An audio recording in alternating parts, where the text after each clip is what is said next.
estamos en el vídeo 3. Vamos a ver la Administración Central del Estado. Espero que de momento no os vayáis aburriendo mucho. Vamos a entrar en materia.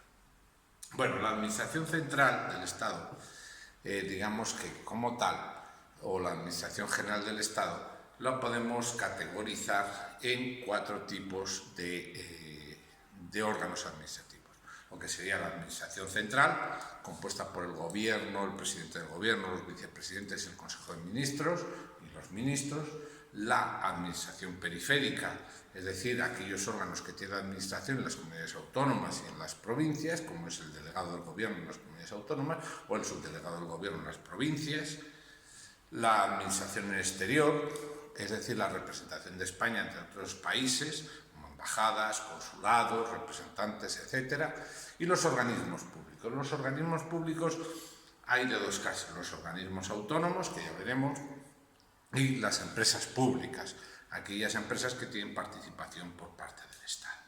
Bueno, esto digamos que es un esquema general de cómo se organiza la Administración Central del Estado. La Administración está obligada por la normativa española, nuestra Constitución y nuestro ordenamiento jurídico a cumplir una serie de principios. En primer lugar, el principio de eficacia. Para conseguir un objetivo lo tenemos que hacer utilizando los menores recursos posibles.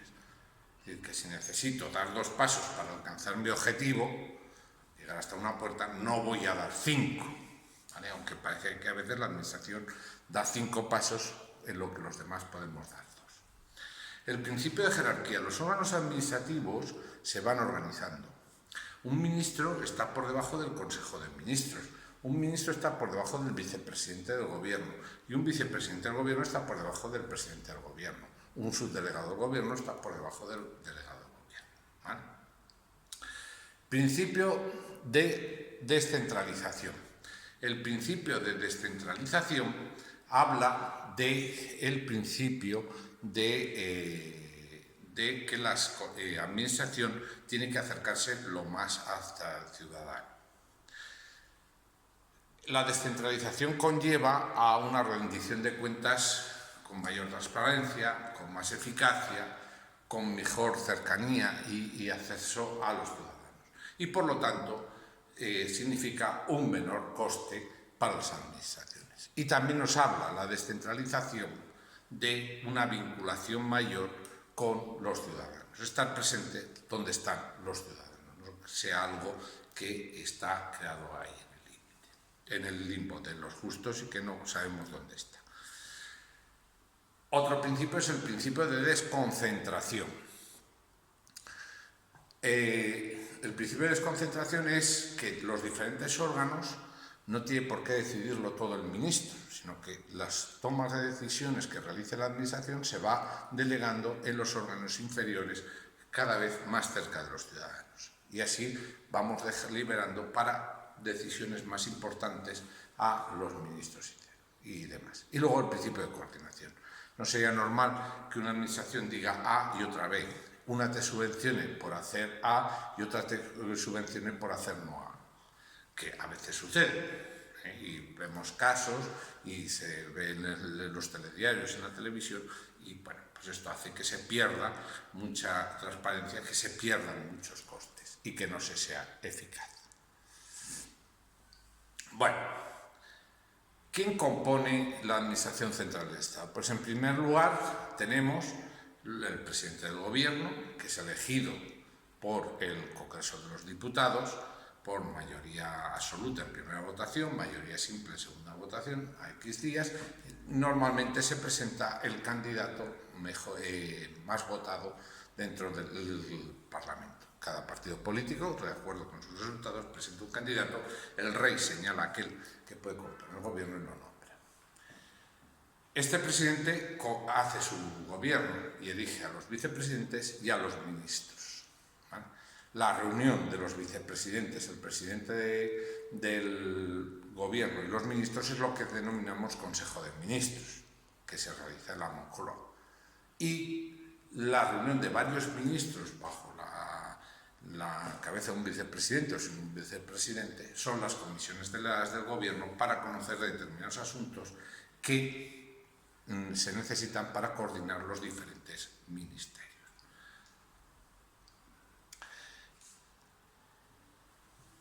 la Administración central en un ministerio tenemos los órganos superiores, que normalmente son los secretarios de Estado, los ministros, es decir, aquellos órganos que toman las decisiones políticas, y los órganos directivos. Los órganos directivos son aquellos que ejecutan dentro de la administración del funcionariado, aquellos que ejecutan de acuerdo a la normativa aquellas decisiones políticas que se han tomado dentro de la administración. Es muy importante tener en cuenta esto, porque en los ministerios hay ambas, ¿vale? Recordamos la reunión de ministros con el presidente, Consejo de Ministros o comisiones. La administración periférica del Estado, pues tenemos las delegaciones del gobierno, el delegado del gobierno es el representante, sobre todo del Ministerio del Interior, ante la comunidad autónoma y se encarga de organizar los temas de seguridad, de interior, etcétera, etcétera, inmigración, etcétera. Y la subdelegación del gobierno, que aquí veis en la transparencia las fotos de la subdelegación del gobierno de Burgos y de la delegación del gobierno de Castilla y León, la subdelegación del gobierno lo que desarrolla son las funciones del delegado en cada provincia. Y os preguntaréis, ¿y las comunidades autónomas que son uniprovinciales? Pues normalmente tienen delegado del gobierno y claro, si es una sola provincia no tienen subdelegado. La Administración General del Estado en el exterior. Hay que representar al Estado por los acuerdos con países porque uno se relaciona con sus vecinos. Es como si nosotros tuviéramos un miembro de nuestra familia en el piso del vecino, en el otro piso o en la casa de al lado.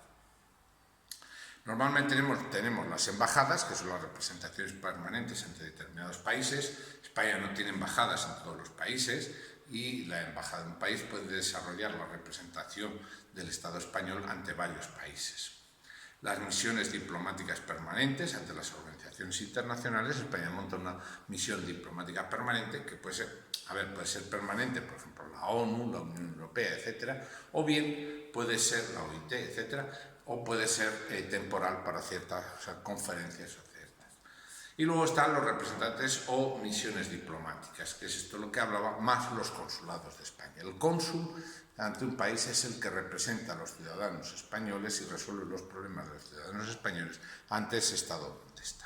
Es decir, el cónsul, si a un español lo encarcelan en la India, pues intentaría echarle una mano, que esté dentro de la situación, que esté lo mejor posible, etcétera, etcétera. O bien te intenta echar una mano cuando hay un tema de pandemia o alguna cosa de estas, pues intentar que vuelvas a tu país, que te repatrien o que te den la sanidad en ese país. La Administración del Estado también tiene unos órganos a los que consulta. A veces la consulta es obligatoria, pero no es vinculante. Es decir, yo tengo la obligación de consultarle, pero no tengo por qué aplicar lo que ellos me digan. Hombre, sería muy feo que si ellos me dicen que no, yo siga adelante, o si ellos me dicen que sí, lo deje y lo tire por la borda, ¿vale?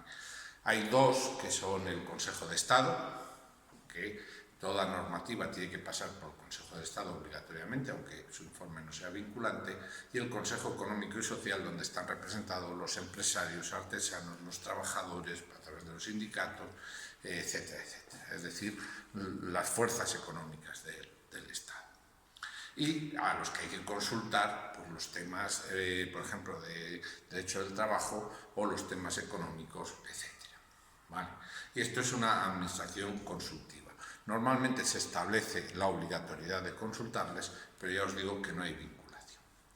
Vamos a ver los organismos públicos. A veces, para ser más eficaces, se necesita crear órganos que, digamos, no son puramente administrativos, pero que sí que desarrollan su actividad como si fuesen órganos completamente privados. Tenemos en primer lugar los organismos autónomos, que serían los encargados de desarrollar la actividad administrativa para un conjunto de gente. Por ejemplo, organismos autónomos tenemos el Servicio Público de Empleo Estatal, el SEPE, ¿verdad?, que es el que se encarga de dar las ayudas, pagar los ERTES, etcétera, etcétera. ¿De quién dependen? Pues normalmente de un ministerio. Hacen una actividad administrativa, lo que pasa es que es muy especializada y muy concreta. A nivel de la comunidad autónoma, pues sería el SACIL, el ECIL, etcétera, todos estos. Y por otro lado, las entidades públicas empresariales. Estas son empresas cuyo capital tiene una parte de capital público del Estado, del Consejo de Ministros, e invierte dinero directamente. ¿Qué hacen? Pues producen bienes o prestan servicios, ¿verdad? Normalmente han utilizado dinero público y funcionan como si fuese una empresa normal y corriente. Lo que pasa que el capital social, como hemos visto ya en las primeras unidades, el capital social, en lugar de pertenecer a una serie de socios privados y personas privadas, pertenece al Estado, a las comunidades autónomas o a una administración, y normalmente dependen de un ministerio. Ahí tenéis algún logotipo como Correos, Renfe, etcétera, son empresas públicas.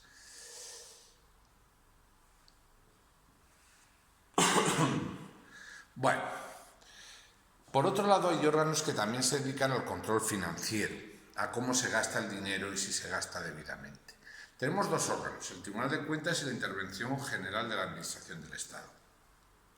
Uno actúa antes y otro después. La Intervención General de la Administración del Estado actúa cuando se va a gastar. ¿Está presupuestado? Vale. Esto es lo que se va a gastar, está dentro de ese presupuesto y con el objetivo que se ha marcado en el presupuesto. Vale. ¿Se ha presentado la factura correspondiente? Vale, pues entonces páguese. Muchas veces damos vueltas a, no, es un problema de intervención. Pues el interventor igual ha puesto pega alguna factura o alguna cosa. Y por otro lado, el Tribunal de Cuentas. El Tribunal de Cuentas es como un auditor. El Tribunal de Cuentas recibe la contabilidad de las administraciones, ministerios y demás, y lo recibe y dice, a ver, esto está justificado, esto está contabilizado, esto está mal contabilizado, esto está mal justificado, esta factura no corresponde, o tiene una fecha posterior y esto tenía que tener una fecha anterior, etcétera, etcétera. Son órganos de control financiero por parte del Estado. Y bueno, pues hasta aquí la Administración Central del Estado, un poco larga, pero es que es muy grande. Entonces, he creído que es mejor que vaya toda junta y en lugar de partirla en dos. Pues nada, hasta luego.